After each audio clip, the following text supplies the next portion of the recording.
Allah banyak bercakap berkenaan dengan konsep tafakur ni.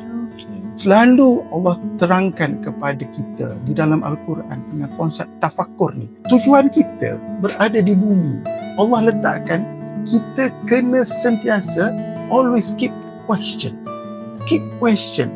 Supaya kita nak balik semula. Okey.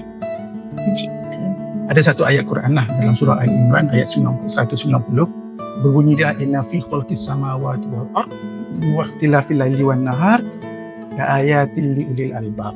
Indeed, in the creation of heaven and earth, the alternation of night and days are the sign for those who understand it. Contohnya penciptaan gunung, bukit dan gunung. Kisah tak? Gunung ni sebenarnya bukan tanah ataupun batu yang berada di atas tanah semata-mata. Okey, ada dalam ayat Quran gunung ni adalah menjadi pasak bumi. Saintis zaman moden mengkaji rupa-rupanya dia macam ni.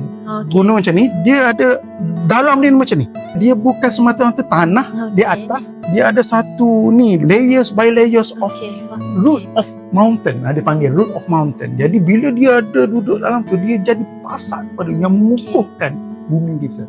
Dalam lautan, rupa-rupanya kan, dia just bukan laut, just sekadar just one plain laut tak. Tapi dia ada layers by layers. Dia ada ombak di atas ombak. Macam mana benda tu boleh berlaku? Macam mana ada sungai di dalam laut? Hebatnya penciptaan. Which is untuk apa? The sign for one who understand. Untuk kita berfikir, to reflect. Terlalu banyak dalam dunia yang mana Allah dah ceritakan tu sebenarnya dalam Al-Quran. Cumanya niat tugas kita adalah untuk bertafakur.